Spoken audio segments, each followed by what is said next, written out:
সুপ্রিয় কলেজের বন্ধুগণ, আসসালামু আলাইকুম। দূরে কাছে দেশে অথবা দেশের বাইরে থেকে প্রিয় বন্ধুরা ঠিক এই মুহূর্তে যে যেখান থেকে বাস্তব জীবনের গল্প শোনার জন্য আমার সাথে জয়েন করেছেন আমি আপন। আর যে আপন জীবনের গল্পের 1121তম পর্বে আপনাকে বরাবরের মতো স্বাগতম জানাচ্ছি। বন্ধুরা, আজ আমি আপনাকে শোনাবো রংপুরের ছেলে হাসানের জীবনের হৃদয় কাঁপানো চরম প্রতারণামূলক এক বাস্তব জীবন কাহিনী। বন্ধুগণ, আজকের গল্পের টাইটেল প্রবাসে নিজের সুন্দরী বউকে দিয়ে করছে রমরমা ব্যবসা। এই গল্পটা পড়ার পরে আমি জাস্ট অবাক হয়ে গেলাম। একটা মানুষ তার জীবনে প্রতারণা করতে পারে, কিন্তু প্রতিটা স্টেপে প্রতিটা জায়গায় এইভাবে প্রতারণা করতে পারে। গল্পটা না শুনলে আমি কখনোই বিশ্বাস করতাম না বা এই বাস্তবতার সম্মুখীন হতাম না। বন্ধুগণ, কিছুদিন আগে আমি একটা গল্প পেয়েছিলাম। রাজধানী ঢাকার কোনো এক মেয়ে তার পুরো গল্পটা আমাকে লিখে পাঠিয়েছে এবং তার গল্পের শেষ হচ্ছে এইটা যে আমার বয়ফ্রেন্ড আমাকে বিয়ে করে না। কেন করে না এটা শুনলে আপনি অবাক হয়ে যাবেন।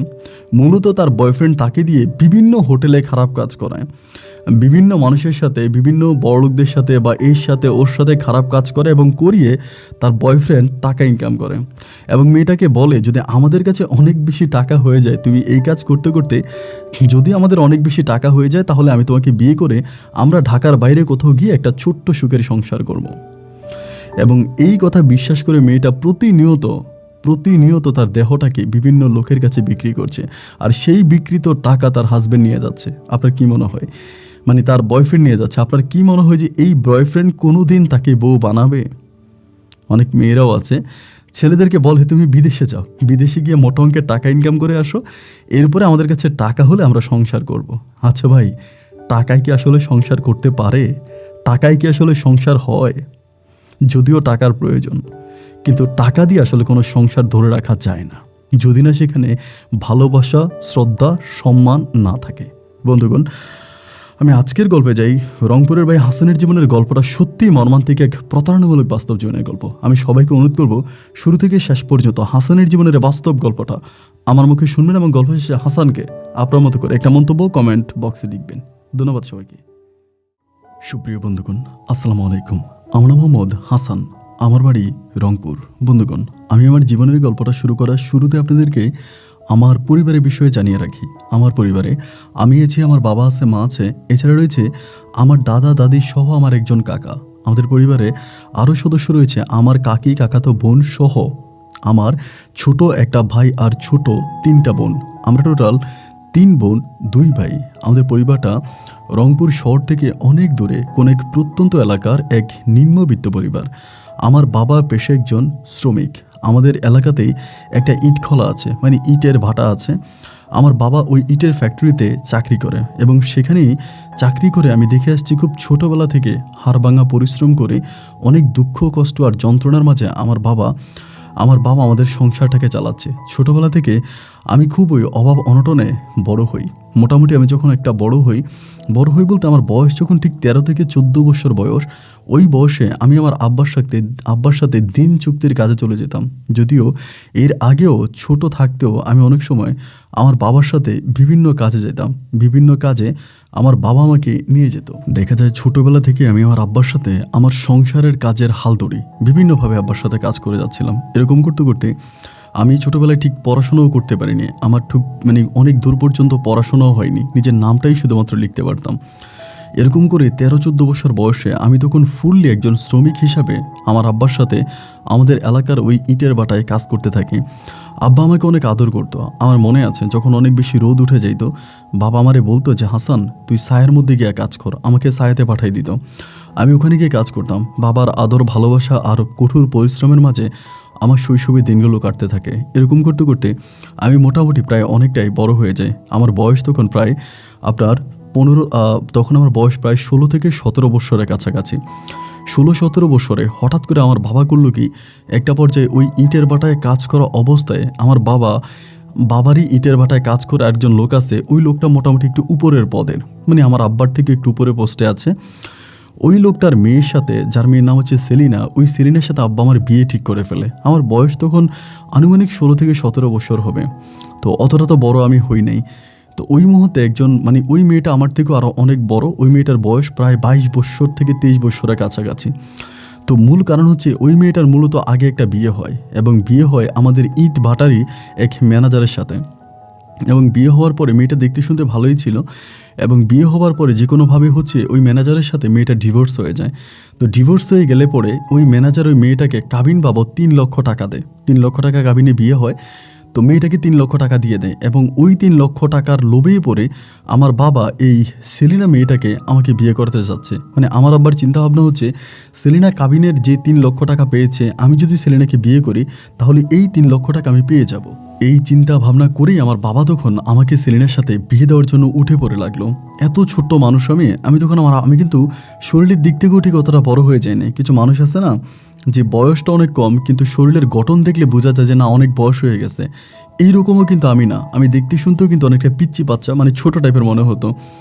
তো দেন আমার আব্বা তখন করলো কি, আমাকে ওখানে বিয়ে করাবে, এবং বিয়ে করানোর জন্য আব্বা এমনভাবে লেগে গেছে যে আমি আসলে কোনোভাবে আমার আব্বাকে বুঝাইতে পারতেছি না যে আমি ঠিক এই মুহূর্তে বিয়ে করতে চাই না। আব্বার সাথে তুমুল পরিমাণের ঝগড়া, আমার চাচা ছিল, চাচি ছিল, সবাইকে আমি তখন বললাম যে আমার আব্বা কেন আমাকে এই বয়সে বিয়ে করতে চায়, আমার তো এখনও বিয়ের বয়স হয়নি, আমার আব্বা কেন বুঝে না। এত কিছু বলার পরেও দিন শেষে আমার আব্বা আব্বার কথায় অটল রয়ে গেল। আব্বা আমাকে ওনার বন্ধুর মেয়ে সেলিনাকে বিয়ে করাইয়ে ছাড়বে। একবার যে আসলে বাধ্য হয়ে আমি তখন সেলিনাকে বিয়ে করি, যদিও তাকে বিয়ে করার কোনো ইচ্ছা আমার ছিল না। এবং বিয়ে করার পর আমাদের বাসর হয়, ঠিক পারিবারিকভাবেই ছোটোখাটো অনুষ্ঠান করে বিয়ে হয়। আমি তখন সেলিনাকে নিয়ে বাসর ঘরে যাই, এবং বাসর ঘরে গেলে পরে আমাদের বাসরটাও কাটে, এবং এরপর থেকে আমি পুনরায় আবারও আমার আব্বার সাথে আমাদের ওই এলাকার ইটের ভাটায় কাজ করতে থাকি। এইভাবে কাজ করতে করতে প্রতিদিন দেখতাম আমার আব্বার সাথে আমার শ্বশুরের কেমন জানি একটু মুখ কালাকালি হতো, একটু তর্কাতর্কি হতো। তো কোন বিষয়ে তর্কাতর্কি হতো বা কোন বিষয় নিয়ে বা কোন কথা নিয়ে তর্কাতর্কি হতো এটা আমি ঠিক বুঝতাম না। শুধু দেখতাম আমার আব্বা মাঝে মাঝে সুযোগ পেলে কাজের ফাঁকে ফাঁকে আমার শ্বশুরকে বিভিন্ন কথা বলে। তো যেহেতু আমার বাবা আমার শ্বশুর আমরা একই ইটভাটায় চাকরি করি, এই জিনিসগুলো মাঝে মাঝে দেখতে পাইতাম। এমন করতে করতে প্রায় 1.5 থেকে 2 মাসের মতো কেটে যায়, এবং 2 মাসের মাথায় একদিন তুমুলভাবে ঝগড়া লেগে যায়। মানে ইটের ভাটার ওখানে আমার শ্বশুর এবং আমার আব্বা খুবভাবে ঝগড়া লাগে, এবং এত পরিমাণে ঝগড়া লাগার পরে আমাদের ইটভাটায় যে অন্য অন্য লোকগুলো আছে তারা সবাই জড়াইত হয়, তারা সবাই জোরে একসাথে বসে তখন ইটের ভাটায় কাজ শেষে মানে সন্ধ্যার পরে ওখানে মিটিং ডাকে। তো আমি কিন্তু তখনও জানি না যে এই মিটিংয়ে কী হবে বা কেন এই মিটিং ডাকা হয়েছে। আমাদের ইটভাটায় যারা সিনিয়র লোকেরা আছে ওরা মিটিংটা ডাকে। যাই হোক, এরপরে মিটিংয়ে আমি উপস্থিত হই, কিন্তু মিটিংয়ে আমি উপস্থিত হওয়ার পরে আমি জানতে পারি যে এই মিটিংটা মূলত আমার ফ্যামিলি মানে আমার বউ সেলিনাকে নিয়ে। মানে বড় কথা হচ্ছে, সেলিনার সাথে আমার যখন বিয়ে হয় তখন সেলিনার বাবা বলেছিল সেলিনা যে কাবিন বাবদ 3 লক্ষ টাকা পেয়েছে, মানে তালাক হয়ে যাওয়ার পরে 3 লক্ষ টাকা পেয়েছে, ওই 3 লাখ টাকা আমাকে দিয়ে দিবে, এবং এই 3 লক্ষ টাকা আমাকে দিলে পরে আমি সেলিনাকে বিয়ে করছি বা ওইটা যৌতুক বাবদ আমাকে দিবে। কিন্তু বিয়ের আজকে এত মাস হয়ে গেল, কোনোভাবেই সেলিনার বাবা এই টাকাটা দিচ্ছে না। সেলিনার বাবা এই টাকাটা অন্য কোনো একটা জায়গায় লাভের উপরে লাগিয়ে রাখছে, মানে লাভের উপরে সুদের উপরে লাগিয়ে রাখছে, যার জন্য উনি টাকাটা দিচ্ছে না। তো ইটভাটার অনেক লোকজন আছে, এবং তারা তখন সেলিনার বাবার 3 মাসের টাইম দিল, যে 3 মাসের মধ্যে আপনি এই টাকাটা ওখান থেকে উঠে আপনি হাসানের বাবাকে দিয়ে দিবেন, যেহেতু আপনি ওয়াদা করছেন মেয়ে বিয়ে দেওয়ার আগে, তা ওয়াদা আপনি পূরণ করবেন। অ্যান্ড এইভাবে সময়গুলো কাটতেছে, এবং কাটতে কাটতে দেখা যায় আরও 3টা মাসও কেটে গেল, এবং একটা পর্যায়ে সেলিনা তখন প্রেগনেন্ট হলো, ওর পেটে বাবু আসলো। কিন্তু এরপরেও আমার বাবাকে ওই কাবিনে মানে আপনার এই যৌতুকের টাকাটা দিচ্ছে না, এবং যৌতুকের টাকাটা দিচ্ছে না, পুনরায় আবারও ওখানে ঝগড়াঝাটি ঝামেলা এগুলো কন্টিনিউ হয়েই যাচ্ছে। এমন করে সময়গুলো কাটতে কাটতে আমার ঘরে একটা মানে আমার ওয়াইফের ঘরে একটা পুত্র সন্তান হয়, আমার একটা ছেলে হয়, এবং ছেলে হওয়ার পরে তখন দেখতে পারেন তখন পর্যন্ত কিন্তু আমার শ্বশুর আমাকে ওই যৌতুকের টাকা দেয় না। ছেলে হলে পরে আমার শ্বশুর শাশুড়ি আমার শ্বশুর বাড়ি থেকে অনেক আত্মীয় স্বজনরা আসে, এসে আমার সন্তানকে দেখে যায়, আমার সন্তানের জন্য দোয়া করে যায়। তো আমার ছেলেটা ভাই দেখতে না অনেকটা সুন্দর হয়েছে, ওর চেহারা মানে অনেক মায়াবী, দেখলেই না যে কারো মন ভরে যাবে।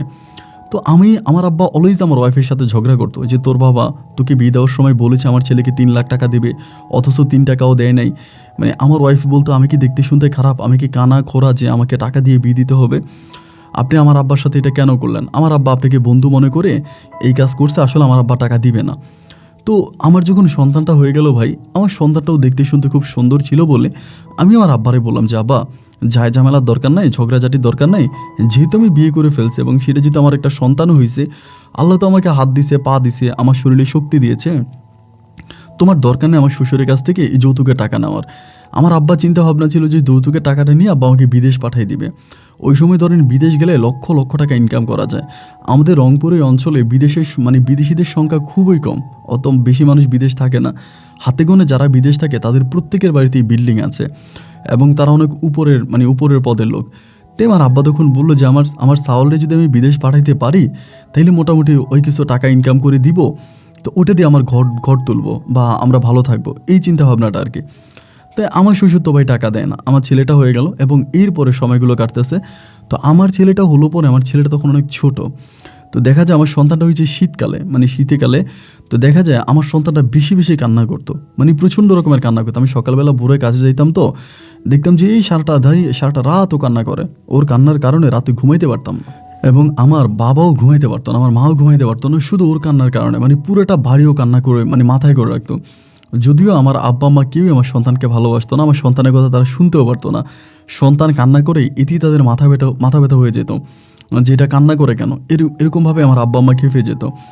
তো এরকম করতে করতে আমার সন্তানের বয়স তখন প্রায় 8 থেকে 9 মাসের কাছাকাছি। এবং 8-9 মাস আমার সন্তানটা একদিন হঠাৎ করে একটু অসুস্থ হয়ে যায়, মোটামুটি অনেকটা অসুস্থ হয়। ও প্রচুর কান্নাকাটি করে। তো আমি আর আমার আব্বা তখন দুপুরে খাওয়ার জন্য আসে। আমরা তো ইটভাটায় থাকি, দুপুরে আমরা ভাত খাওয়ার জন্য বাড়ি আসি। সারাদিন তো কাজ করছি, ওই দিন ইটভাটায় প্রচুর কাজ ছিল, অন্য দিনের তুলনায় সেদিনের কাজের মাত্রাটা অনেক বেশি ছিল। আমাদের অর্ডারি ইট ছিল এবং অর্ডারি ইটগুলো তাড়াতাড়ি আমাদেরকে বানাইতে হয়েছে। এরপরে আমি বাড়িতে আসছি আব্বুর সাথে প্রায় 2:30টার দিকে। এসে দেখতেছি আম্মা ভাত রান্না করতেছে। তা আম্মা যখন ভাত রান্না করতেছে আর আমার বউটা তখন আমার ছেলেটাকে কোলে নিয়ে উঠানের মধ্যে বসে আছে। তো ও তো কান্না করে, প্রচুর কান্না করে। আমার আম্মা বসে আছে, আমার ওয়াইফ বসে আছে। তো আব্বা এসে বললো যে কী ব্যাপার, হাসানের মা ভাত হয় নাই কেন? আমার যে ভাই বোনগুলো আছে ওরাও তখন অনেকটা ছোট, ওভাবে কাজ টাজ করতে পারে না। আমার বোনগুলো তিনটা বোনই খুব ছোট, ওরা কাজ করতে পারে না। আমার আব্বা তখন আমার আম্মারে জিজ্ঞেস করলো কী ব্যাপার, হাসানের মা ভাত হইল না কেন? আমার মা বলল আমি তো একা মানুষ, ভাত তরকারি হইতে তো সময় লাগে, বসেন হয়ে যাবে। তা আমার আব্বার কথা হচ্ছে আমরা সময় পেয়েছি আধা ঘন্টা, আমাদেরকে আধা ঘন্টা সময় দিছে। এর ভিতরে আমাদেরকে খেয়ে ইটভাটায় চলে যেতে হবে। তো এখন খাবো কখন, ইটভাটায় যাবো কখন? আমার বাবা তখন খুব রেগে গেল আমার মায়ের উপরে এবং রেগে গিয়ে আমার মাকে 2-1টা কথা বলে ফেললো একটু বাসায়। আমার আম্মা তখন রাগ করে আব্বাকে 2টা বললো। আমার আব্বা তখন আমার আম্মাকে কোনো কিছু করতে না পেরে আমি গিয়েছিলাম আপনার পুকুর পাড়ে আপনার ওই হাত মুখ ধোয়ার জন্য। এই অবস্থার ভিতরে আমি দেখলাম আমার বউ দিছে জোরে চিৎকার এবং চিৎকার দিছে। আমি তখন দৌড়ে আসছি, আইসা দেখি যে আমার বউ মাথায় দৌড়ে আসছে, আমার বউর মাথা ফেটে গেছে। তো আমি কেন মাথা ফেটে গেছে পরে জানতে পারি আমার আব্বা ইট মারছে, আদলা একটা ইট ছিল, এটা আমার বউ কেন ওখানে বসে আছে, কেন সে রান্না করে নাই, কেন কাজ করে নাই, এই জন্য আমার আব্বা কী করছে ওখান থেকে আদলার একটা ইট আমার বউর মাথায় মারছে। আমার বউ তখন এই মাথায় হাত দিয়ে চিৎকার করে কান্না করতে শুরু করছে। আশেপাশের মানুষ তখন একার হয়ে গেছে। তো আমি আমার বউরে ধরলাম যে কান্না করো না, আব্বা যেহেতু এটা করে ফেলছে, আব্বা বুঝতে পারে নাই, তুমি কান্না করো না। আমার বউ কী করলো, আমার ধাক্কা দিয়ে আমার সন্তানটারে কোলে নিয়ে আমার শ্বশুরবাড়ির দিকে হাঁটতে শুরু করলো। তা আমার শ্বশুরবাড়ি আমার বাড়ির পাশেই ছিল, কাছাকাছি ছিল, ওই দিকে দৌড়াইতে শুরু করছে। তা আমি যখন যাচ্ছি পিছন দিয়ে আমার মা বলে থাক যাইস না, ওই গ্যাসে চলে যাক। এরপরে চলে গেছে। চলে যাওয়ার পরে আমার আব্বা আর আমি তখন খাওয়া দাওয়া করি না, আমরা তখন ইটভাটায় চলে গেছি। তো ইটভাটায় চলে গেছে, আমার শ্বশুরও কিন্তু ওই দিন কাজে আসে নাই, ইটভাটা আমার শ্বশুর আসে না, উনি কাজ করেন। আজকে কয়েকদিন ধরে উনি একটু অসুস্থ, উনি আসে না। ভাই বিকেল 4টা থেকে 4:30টার দিকে হঠাৎ করে আমাদের ইটভাটার মধ্যে পুলিশ, এবং পুলিশ এসে আমাকে আর আমার আব্বারে খুঁজতেছে। যখন আমার আব্বারে খুঁজতেছে আমি তখন বুঝে গেছি যে আমার আব্বা যে আমার ওয়াইফকে মারছে, সম্ভবত আমার ওয়াইফ গিয়ে থানায় মামলা করে দিছে, এই জন্য মনে হয় পুলিশ আসছে। এইটার ভয়ে আমি তখন কী করলাম, এক পাশ দিয়ে আপনার ঘর ছিল, ঘরের উপর দিয়ে লাফ দিয়ে আমি পার হয়ে গেছি। আমি পার হয়ে দৌড়িয়ে রাস্তা পার হয়ে আমি চলে গেছি, কিন্তু আমার আব্বার যেতে পারে নাই। আমার আব্বাকে ওখানে হাতে নাতে পুলিশে ধরে ফেলে এবং ধরে ফেলার পরে রাতের বেলায় অনেক রাতে আমি বাড়িতে আসি, প্রায় 12টা 12:30 বাজে। আসার পর দেখি আমার আব্বা, আমার মা, আমার ভাই বোনগুলোকে নিয়ে আমার চাচির সাথে উঠানে বসে বসে কান্না করতেছে।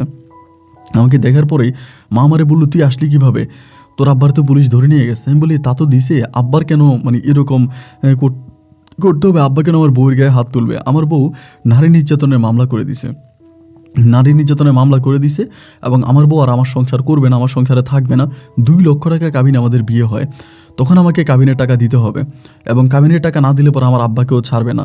একইভাবে আমার শ্বশুর তখন তার টাকা পয়সা দিয়ে, যেহেতু সেই সুদের উপরে কাজ কারবার করে, তার কাছে তো টাকা আছে, সে কী করে ওই সুদি টাকা দিয়ে মামলাটাকে আরও কঠিন করে দেয়, আরও শক্ত করে মামলাটাকে আরও কয়েকটা ধারা মামলার মধ্যে ঢুকিয়ে দেয়। আমার তখন বাড়িতে থাকা ভাই আমার মুশকিল হয়ে দাঁড়াইছে। আমি আর বাড়িতে থাকতে পারি না। এদিক দিয়ে পুলিশ আসে, ওদিক দিয়ে পুলিশ আসে, মানে বাড়িতে থাকাই আমার জন্য তখন মুশকিল হয়ে দাঁড়াইছে, দায় হয়ে দাঁড়াইছে। মানে কোনোভাবেই বাড়িতে থাকা আমার পক্ষে সম্ভব হচ্ছে না, আমি থাকতে পারতেছি না, মানে কোনোভাবেই পসিবল না। দেখা যায় এমন একটা ঝামেলায় পড়ে গেছে, মানে যেদিকে যাচ্ছি ওদিকে ঝামেলা, যেদিকে যাচ্ছি ওদিকে ঝামেলা, কোনোভাবে কোথাও থাকতে পারি না। একটা পর্যায়ে আমি তখন শেষ পর্যন্ত, আমাদের এলাকার এক লোক আছে, উনি হচ্ছে ঢাকা শহরে রিক্সা চালায়, ওনার সাথে মোবাইল ফোনে যোগাযোগ করলাম। যোগাযোগ করার পরে উনি আমার বললো ঢাকায় চলে আয়। তো এবার আমি সর্বশেষ আমার মা, আমার বোন, আমার ভাই, আমার পরিবারের সব মানুষগুলোকে রেখে আমি তখন ঢাকায় চলে গেছি। ওই মুহূর্ত পর্যন্ত কিন্তু আমার আব্বা জেলে আছে। আমার আব্বা দীর্ঘ 3 মাস ধরে জেলে থাকে। 3 মাস আমার আব্বাকে জেলে আটকায় রাখে বিনা অপরাধে। মানে অপরাধ বলতে আমার আব্বা আমার ওয়াইফের গায়ে হাত তুলছে, এই অপরাধে।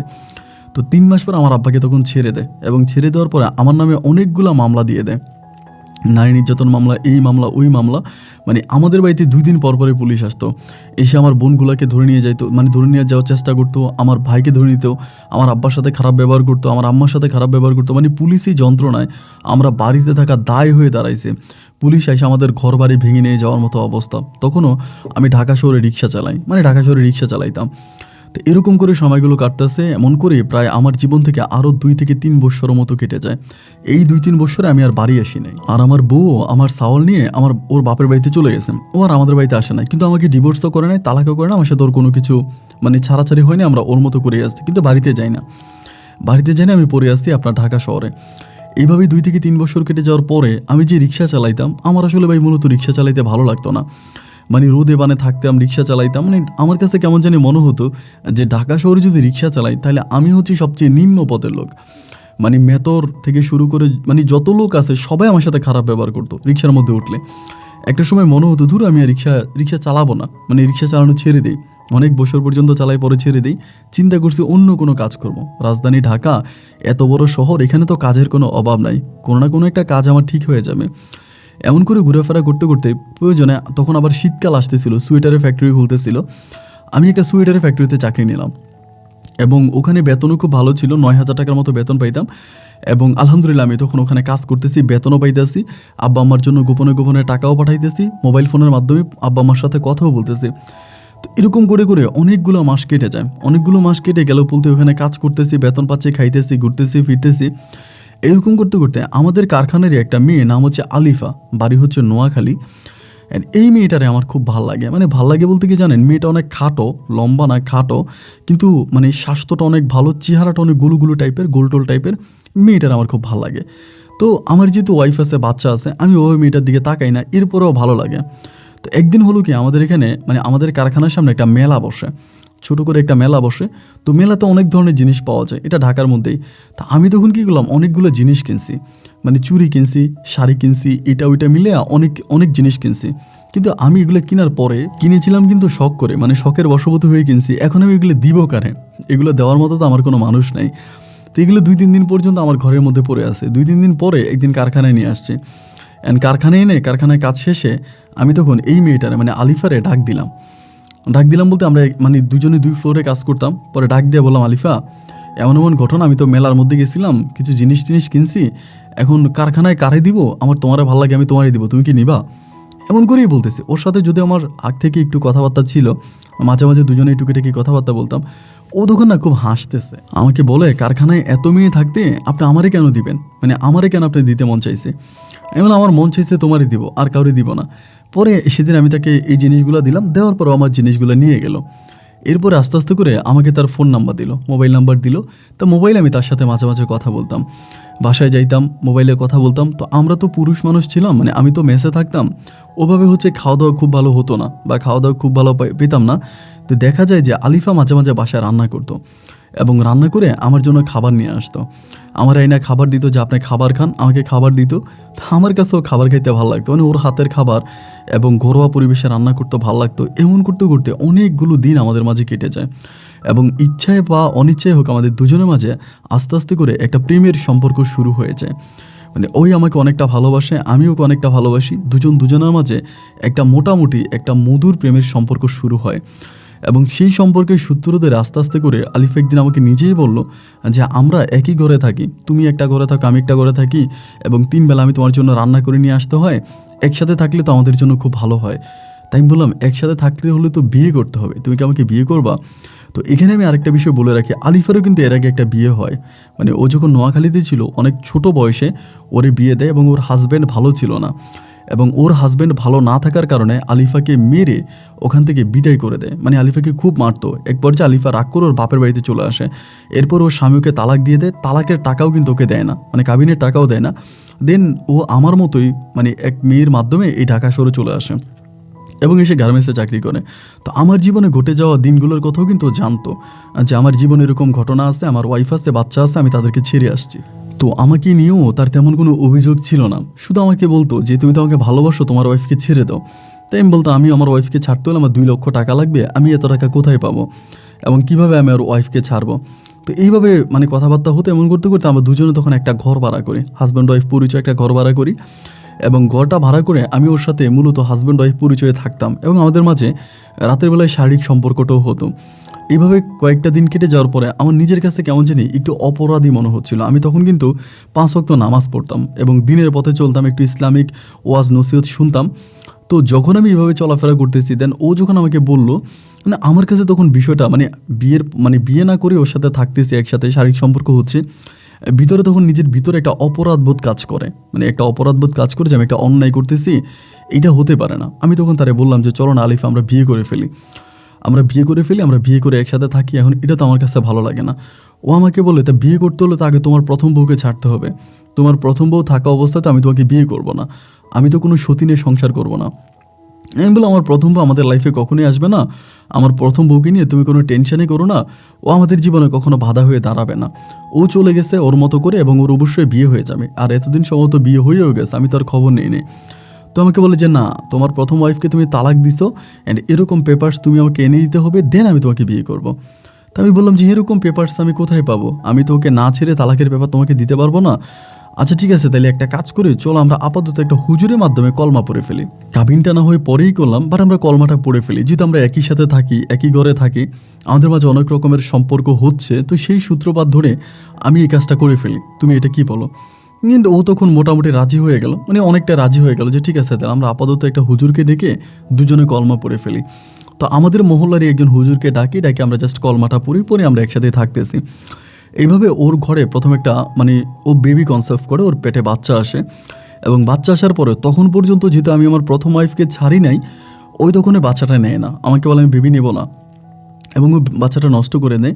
তো এই বাচ্চাটা নষ্ট করে তো আমার মনে অনেক রাগ ওঠে যে বাচ্চাটা কেন নষ্ট করলো, আমার একটা বাচ্চা হইতো, ওর ঘরে সমস্যাটা কী ছিল, তো বাচ্চাটাও তো নষ্ট করে কাজটা ঠিক করে নেয়। মানে মোটামুটি নিজের মাঝে অনেকটা রাগ লাগে যে এই কাজটা ও কেন করলো। অ্যান্ড এভাবে প্রায় আমরা 1.5 বছরের মতো সংসার করি, দুজনে ঢাকায় একসাথে থাকি, একই বাসায় থাকি, হাজব্যান্ড ওয়াইফের মতো আমরা সংসার করে যাচ্ছি, সব কিছু ঠিক আছে। অ্যান্ড 1.5 বছর পরে ও হঠাৎ করে একদিন আমাকে বলতেছে, হাসান তোমার একটা কথা বলবো, যেহেতু তুমি আমার হাজব্যান্ড, আমার স্বামী, তুমি সুখে দুঃখে আমার সাথে আছো, আমার সাথে থাকো, তা আমি তোমাকে একটা কথা বলবো, তুমি আমার কথাটা মনোযোগ দিয়ে শোনো, আমার কাছে একটা ভালো প্রস্তাব আসছে, আমাকে এটা বলে। আমি তখন বললাম যে ভালো প্রস্তাব, কিসের প্রস্তাব? ও বলে আমাদের গ্রামের এক লোক আমাকে প্রস্তাব করছে, উনি সৌদির এই উমানে থাকে, উনি আমাকে উমান নিতে চায়। তো আমি বললাম যে উমান, আমাদের এলাকাতে অনেক লোকেই ওমানে থাকতো বা বিদেশে থাকতো, আমি জানতাম। তাই আমি বললাম যে ওখানে তো পুরুষরা যায়, মহিলারা গিয়ে কী করবে? মানে আমি ওই সময়টা পর্যন্ত জানতাম না যে মহিলারা কাজের বিষয়ে বিদেশ যেতে পারে। মানে আমি এত বেশি সহজ সরল বা বোকা টাইপের ছিলাম। পরেও আমারে যখন এটা বললো, ও আমাকে বলতেছিল যে আমি কাজের মেয়ের বিষয়ে যাবো, ওখানে আরবির বাড়িতে কাজ করব, মাস শেষে প্রায় 30 থেকে 40 হাজার টাকার মতো বেতন পাবো। মানে এটা শুনে তো আমি অবাক হয়ে গেলাম, কী ব্যাপার 30-40 হাজার টাকা বেতন, যেটা আমি 1 বছরে মানে জোগাড় করতে পারবো না, এইটাও 1 মাসে পাবে। আমি তখন বললাম কি বলো তুমি, সত্যি নাকি? বলো হ সত্যি, অ্যান্ড আমি ওখানে গিয়ে তারপর তোমার নিয়ে যাবো। তো আমি বললাম যে তারপর আমার খারাপ লাগে যে আমার ওয়াইফ আমাকে ছেড়ে চলে যাবে, আমাকে না নিয়ে ওইরকম একটা অজানা একটা দেশে যাবে। আমি আসলে প্রথম দিকে রাজি হচ্ছিলাম না। আমি বললাম যে না, তোমার যাওয়ার প্রয়োজন নেই, ওকে মানা করি। পরে ওর সাথে বাকি যে মেয়েরা কাজ করে ওরা সবাই আমাকে বুঝায় যে ভাই দেখেন, আপনার তো এই অবস্থার মধ্যে পড়ে আছেন, এখন ও যদি যায় তাহলে আপনার একটা লাইন হবে, আপনাকে পরে নিয়ে যাবে, আপনারা দুজনেই তখন উমানে ভালো থাকবেন এবং উমান দেশটা অনেক ভালো, এরকম করে আমাকে বুঝায়। আমার বউ আমাকে বলে যে বাংলাদেশে থেকে আমরা কি করব, তুমি তো তোমার বউকে ছাড়ার জন্য যে 2 লাখ টাকার প্রয়োজন কাবিনের টাকা, ওইটাও তুমি দিতে পারতেছো না, এবং তুমি বাড়িতেই পর্যন্ত যেতে পারো না, তোমাকে বাড়িতে গেলে পুলিশে তোমাকে খোঁজে, এত ঝামেলার মধ্যে আসো, আমি যদি ওমান যেতে পারি তাহলে আমি 2 লক্ষ টাকা ম্যানেজ করে তোমাকে দিয়ে দিব, তুমি তোমার বউকে ছেড়ে দিও, এরপরে আমরা অনুষ্ঠান করে পারিবারিকভাবে আমি তোমাকে বিয়ে করে তোমার পরিবারে যাব। এই কথা আমার বউ আলিফা আমাকে বলে। ওর এই কথাটা শুনে আমার তখন ভালো লাগলো এবং আমাকে খুব বুঝাইলাম। ও আমার তার গ্রামের বাড়িতে নিয়ে গেল, তার আব্বা আমার সাথে পরিচয় করাই দিল, সবার কাছে বলে আমি ওর হাজব্যান্ড, এবং যে লোকে ওকে নিয়ে যাবে সেই লোকে তাকে পাসপোর্টে টাকা দিল।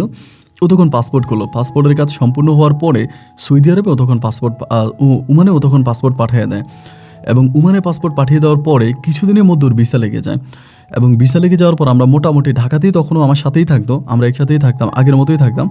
তো ঢাকাতে আমি তখন মানে সবাইকে ডেকে মোটামুটি একটা ছোটোখাটো হুজুর ডেকে একটা অনুষ্ঠান করি।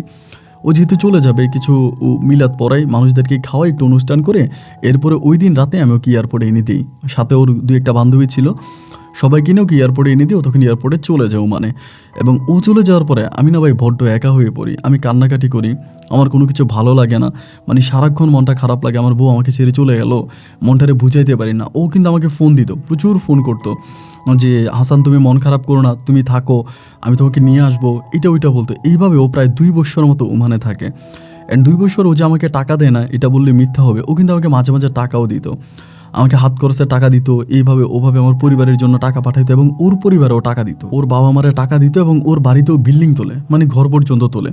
তখন আমি আস্তে আস্তে আমার পরিবারের সাথে যোগাযোগ করতে শুরু করে আমার আব্বা আম্মার কাছে যাই, এবং ওই মুহূর্তে আমি জানতে পারি আমার যে আগের বউ ছিল সেলিনার তখন অন্য কোথাও বিয়ে হয়ে যায়, সেলিনা অন্য কাউকে বিয়ে করে চলে যায়, এবং আমার প্রতি ওরা আর কোনো আগের মতো কোনো কিছুই নেই, ওর মতো করে আলাদা হয়ে চলে যায়, আর আমাকে কোনো টাকা পয়সা ও দেয় না, আর আমিও ওকে কাবিনের টাকা দেই নাই। তো চলে গেল, এবং চলে যাওয়ার পরে আমি তখন বাড়িতে যাচ্ছি, আসতেছি, ঢাকায় থাকতেছি, মাঝে মাঝে বাড়ি যাচ্ছি, অ্যান্ড এরকম করতে করতে আমি তখন পার্মানেন্টলি বাড়িতে থাকতে শুরু করি, আর ঢাকায় থাকি না, কারণ আমার বউ আমাকে মাসে মাসে টাকা পাঠায়, পরিবারের সাথে চলতেছি, ভালোই আছি।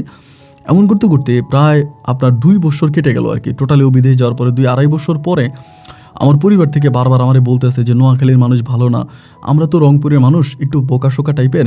তো আমার আব্বা বলে যে নোয়াখালী মেয়েরা ভালো না, ওরা খুব চালাক হয়, একটা কাজ করতে দেশে আরেকটা বিয়ে করে ফেল, মানে আমাকে একটা বিয়ে করার জন্য আমার পরিবার থেকে আমাকে তখন একটা চাপ দেওয়া হলো।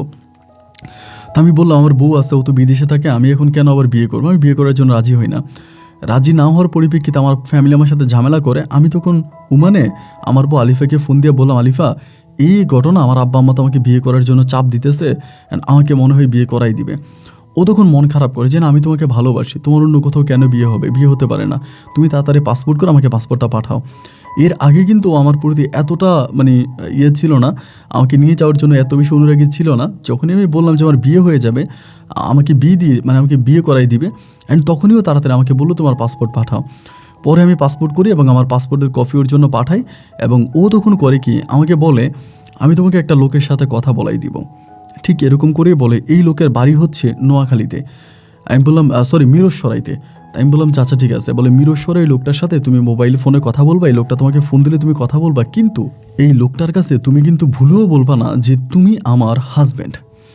আমি তখন বললাম মানে আমি তোমার হাজব্যান্ড নাম, তুমি তাহলে কী বলবো? বলে যে তুমি বলবা তুমি আমার চাচাতো ভাই। তা আমি বললাম যে মানে এটা আমি কীভাবে বলবো, তোমার বাড়ি হচ্ছে নোয়াখালী, আমার বাড়ি হচ্ছে রংপুরে, আমার পাসপোর্টে তো অবশ্যই রংপুরে অ্যাড্রেস দেওয়া আছে, তাইলে আমি কিভাবে বলবো তোমার চাচাতো ভাই? ও বলে তুমি বলবা যে আমার এক চাচা রংপুরে গিয়া ঘরজামাই বিয়ে করছে, রংপুরের এক মেয়েকে ঘরজামাই বিয়ে করছে, এবং বিয়ে করার পরে তুমি হইছো, দেন তুমি আমার চাচাতো ভাই, এটা বলবা। আবার তুমি এও বলবা যে বাংলাদেশে তোমার স্বামী তোমার বউ আছে, তোমার বাচ্চা কাচ্চা আছে, এগুলো তুমি বলবা। আমি যে তোমার হাজব্যান্ড এটা যাতে কোনোভাবেই এই লোকটা জানতে না পারে। মানে আমার বউয়ের এই কথাটা শুনে আমি খুব অবাক হয়ে গেলাম যে এটা কী ধরনের কথা। আমার বউ আমাকে বলে তার কাছে মানে আমি যেন ওই লোকের কাছে আমার বউর পরিচয়টা না দিই। তা আমি যখন এটা নিয়ে একটু বেশি কথা বলতেছিলাম, ও আমাকে বলে আগে তুমি আসো এখানে, এবং এখানে আসার পরেই তো তুমি দেখবা, এবং এখানে আসার পর আমি তোমাকে সব কিছু বলবো। তো ঠিক আছে ওর এই কথা মতো। এরপরে লোকটা আমাকে একদিন ফোন দিল আমার মোবাইল ফোনে, অ্যান্ড আমার জিজ্ঞেস করলো যে আলিফা আপনার কী হয়? আমি বললাম আমার চাচাতো বোন হয়, এবং আমাকে জিজ্ঞেস করলো আলিফার বিয়ে হয়েছে কিনা। আলিফা কিন্তু আমাকে আগেই বলে দিচ্ছে যে আমার যে বিয়ে হয়েছে এটা কিন্তু তুমি বলবা না। তাই আমি বলি যে না, ওর তো বিয়ে হয় নাই।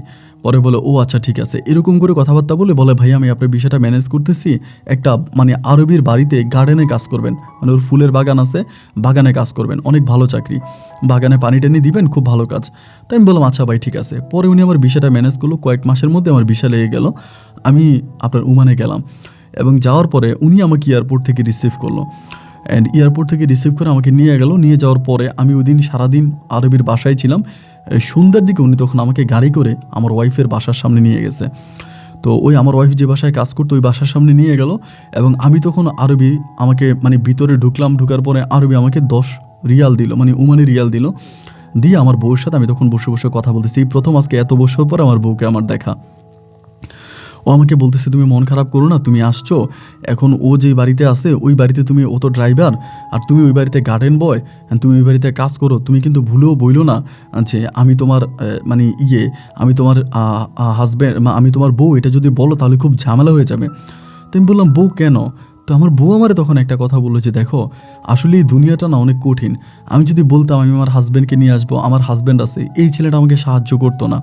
কিন্তু আমি যখন বলছি যে আমার হাজব্যান্ড নাই, তুমি আমার চাচাতো ভাই, আমি চাচাতো ভাইয়ের জন্য কিছু করতে চাই, তখন কিন্তু ছেলেটা আমাকে ভিসাটা দিছে। এবং এই ছেলে এই ভিসাটা ফ্রিতে পাইছে, মানে তার কফিলের কাছ থেকে ভিসাটা ফ্রিতে পাইছে। কিন্তু ছেলে যদি ভিসাটা বিক্রি করতো তাহলে বাইরে অনেক টাকা বিক্রি করতে পারতো। বাইরে ভিসাটা বিক্রি না করে ভিসাটা আমাকে দিয়ে দিছে, এবং আমি তোমাকে নিয়ে আসছি, এটা কি ভালো হয়েছে না বলো? তো আমি বললাম যে আচ্ছা ঠিক আছে, ভালো হয়েছে। এরপরে আমি আর ওর সাথে কথা বলি না, আমার ওয়াইফের সাথে না বলে আমি আমার বাড়িতে চলে গেলাম। তো আমি আর ড্রাইভার একই ঘরে থাকতাম, মানে আমি নিচে ফ্লোরিং করতাম, ড্রাইভার উপরে থাকতো, মানে যেহেতু ড্রাইভার একটু ভালো অবস্থানে থাকতো। তো ভাই আমি দেখতাম কি জানেন, সারা রাত আমার বউয়ের সাথে কথা বলে, মানে ভিডিও কলে কথা বলে, অডিও কলে কথা বলে, এমনি এমনি আমার বউর সাথেও খালি কথা বলে। তো যেহেতু নিজের বউ এবং ও তো যেহেতু কথা বলে, একই রুমে থেকে কথা বলে, কিন্তু ভালো কোনো কথা বলে না, কিন্তু মানে অনেক নোংরা কথা, খারাপ কথা, এরকম কথা বলে। আমি আমার মোবাইল দিয়ে আমার বউরে কল দিলে বউয়ের নাম্বার আমি ব্যস্ত পাই। তখন এই জিনিসগুলো যখন দেখতাম আর কি, আমার নিজের কাছে তখন ভাই অনেকটা খারাপ লাগতো। গরিব হতে পারি কিন্তু আমার বউ তো, তাই না?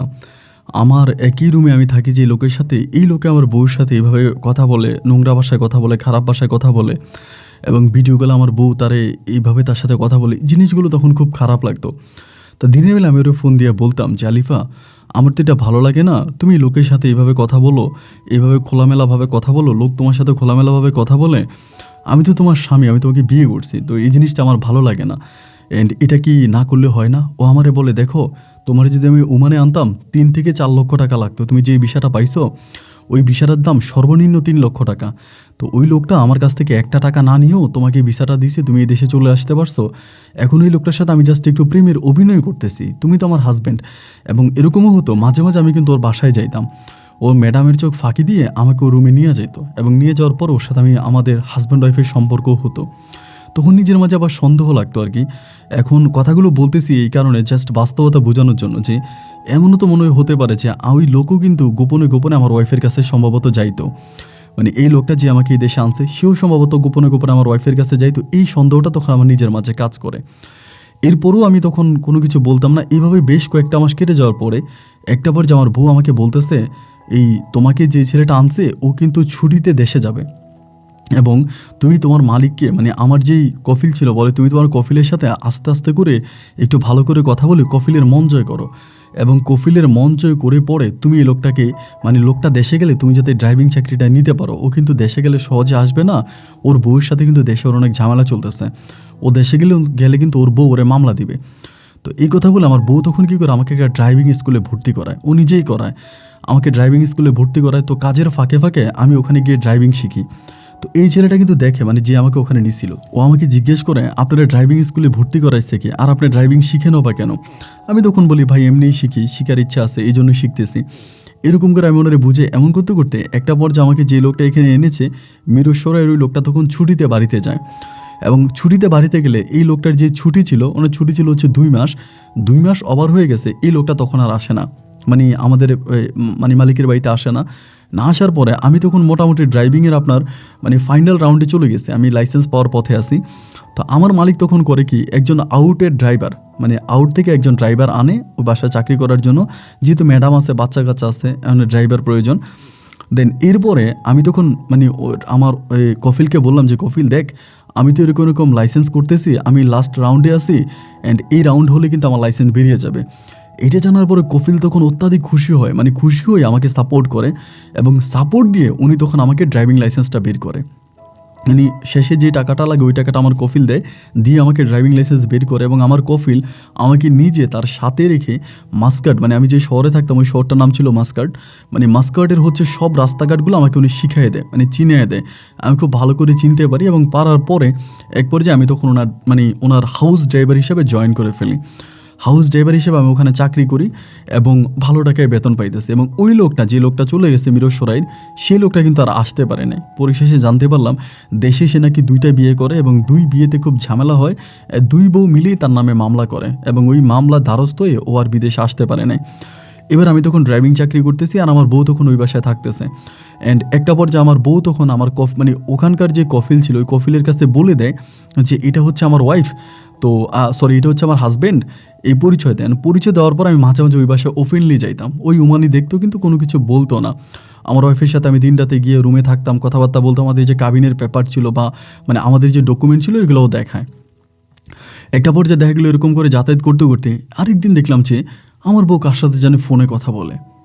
অ্যান্ড ফোনে কথা বলার পরে আমার তখন এই বিষয়টা, মানে কার সাথে ফোনে কথা, মানে ওর মোবাইলে আমি অলওয়েজে ব্যস্ত পাইতাম, মানে সারাক্ষণই ওর মোবাইলটা ব্যস্ত। ব্যস্ত হওয়ার পরে আমি বলতাম তোমার নাম্বারটা ব্যস্ত কেন, মানে কেন নাম্বারটা এত ব্যস্ত?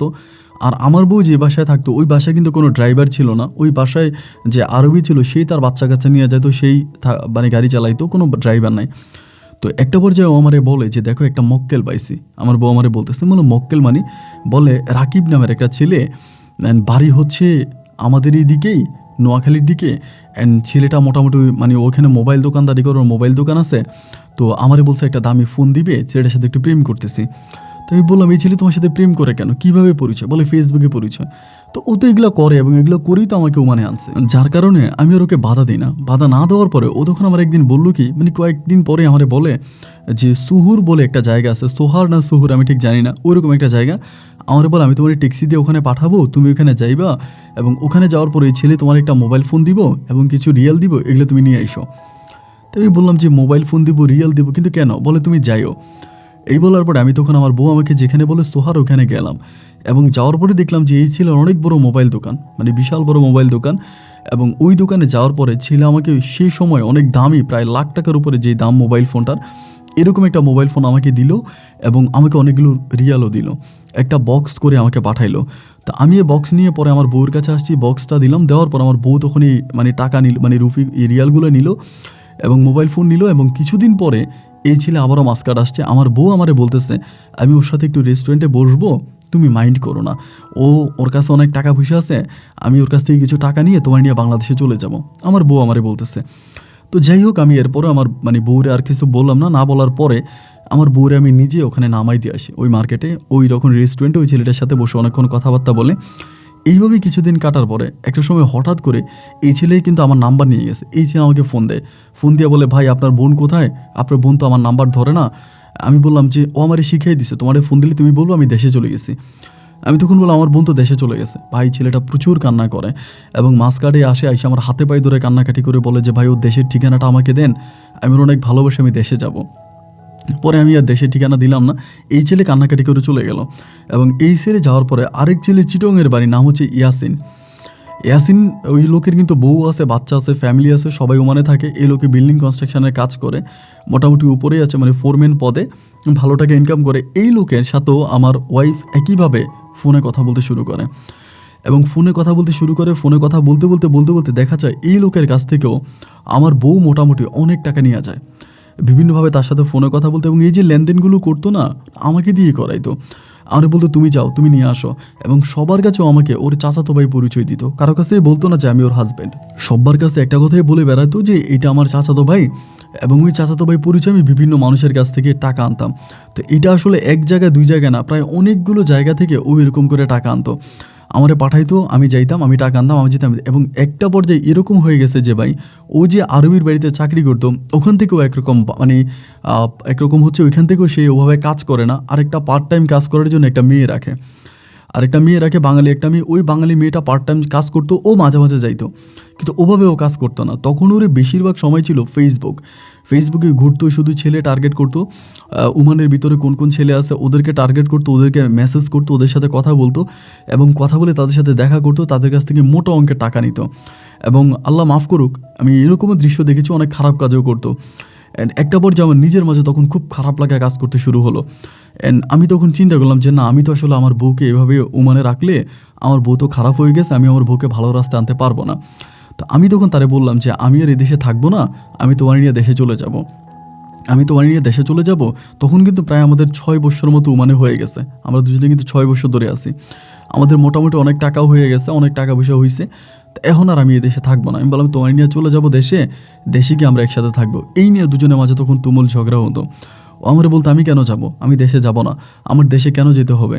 এই নিয়ে মনে করেন দুজনের মাঝে ঝগড়া ঝামেলা হতে একদিন আমাকে হঠাৎ করে সন্ধ্যার সময় ডেকে নিছে। সন্ধ্যার সময় ডেকে নিয়ে আমারে বলতেছে যে আমি তোমাকে একটা কথা বলবো, কথাটা খুব মনোযোগ দিয়ে শোনো। আমি তো আমার জীবনে ওমানে আসার পরে অনেক প্ল্যানিং করছি এবং সব প্ল্যানিংয়ে সাকসেস হয়েছি। বাট এখন যে প্ল্যানিংটা, এই প্ল্যানিংয়ে যদি আমি সাকসেস হতে পারি তাহলে ধরো আমাদের টাকা পয়সার কোনো অভাব হবে না। আমরা দুজনে মিলে দেশে চলে যাব এবং দেশে গিয়ে আমরা ছোট্ট সুখের সংসার করব। আমি তখন বললাম এখন আবার কী প্ল্যানিং, মানে ও যখন প্ল্যানিংয়ের কথা বলে আমি তখনই বুঝে যাই যে কারো না কারো মাথায় বাড়ি দিবে, ও টাকা নিয়ে আসবে, ও এরকমটা করবেই। আমি তখন ওটা শিওর হয়ে যে অবশ্যই আরও না কারো না মাথায় বাড়ি দিবে। কিন্তু এই মাথায় বাড়িটা যে ও এরকম একটা লোকের মাথায় দিবে ভাই, এটা আমি বুঝতে পারিনি।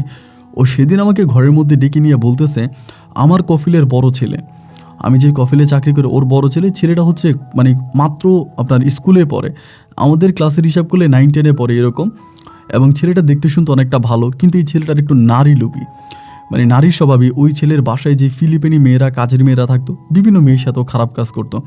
এরকম অনেক বদনাম বা এরকম অনেক রিপোর্ট কিন্তু আমি পাইছি। আমার বউ আমারে বলে যে তুমি আমাকে ওই লোকের সাথে, মানে ওই ছেলেটার সাথে, ছেলেটার নাম ছিল ইব্রাহিম সাদি। তো আমাকে বলে তুমি ইব্রাহিমের লোকে আমার পরিচয় করাই দাও এবং তুমি বলবো আমার বাড়ি ইন্ডিয়ায়, এবং এই বলে তুমি ইব্রাহিমের সাথে আমাকে পরিচয় করে দাও। আমি ইব্রাহিমের সাথে প্রেম করলে ওর কাছ থেকে অনেক টাকা নিতে পারবো এবং ওর কাছ থেকে অনেক টাকা নিয়ে আমি বাংলাদেশে চলে যাব তোমাকে নিয়ে। তা আমি কিন্তু জানি যে ওর পরিবার কিন্তু ওর অতটা টাকা দেয় না, মানে ইব্রাহিমকে কিন্তু ওর পরিবার অতটা টাকা দেয় না। আমি বললাম আমি তো ওর স্কুলে নিয়ে যাই, কিন্তু ওর পরিবার তো ওর এত টাকা দেয় না। তো তুমি এত টাকা কোথায় পাও, ও এত টাকা কোথায় পাবে? আমার বউ বলে তুমি না আমার প্ল্যানিং সম্বন্ধে বুঝবা না। এই যে বাসায় তুমি চাকরি করো, এই বাসায় তুমি আসছো মাত্র কয়েক মাস, মানে মাত্র কয়েক বছর। এই বাসা আমি এর আগ থেকে আমি চিনি এই বাসার সম্বন্ধে, এই বাসার মধ্যে কী কী আছে এটা আমি জানি। এসব জিনিস তুমি আমাকে বলতে হবে না। অ্যান্ড আমি তখন বললাম যে আচ্ছা ঠিক আছে, তুমি যেহেতু জানো, তাই ইব্রাহিমের সাথে তোমার কেমনে পরিচয় করাবো, কবে করাবো? ও তখন আমাকে একটা ডেট দেয়, তুমি বলবা যে তোমার একটা পরিচিত ইন্ডিয়ান মেয়ে আছে, এই কথা বললেই কিন্তু ইব্রাহিম রাজি হয়ে যাবে।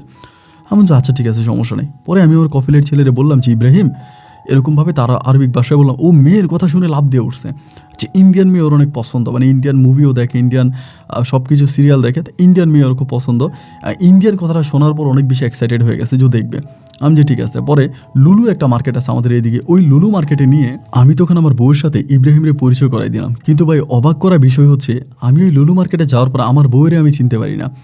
মানে আপনার আর আরবিকরা যেরকম পার্লারে গিয়ে যেরকম মেকআপ করে না, এইরকম পার্লারে গিয়ে এমনভাবে মানে ভারী মেকআপ নিছে, এত সুন্দর করে সাজুগুজু করছে, মানে দেখার পর আমি জাস্ট অবাক হয়ে গেলাম যে এত সুন্দর করে সাজুগুজু করে মেকআপ করে ও তখন হচ্ছে ওইখান থেকে মানে লুলু মার্কেটে ওই ইব্রাহিমের সাথে দেখা করতে আসছে।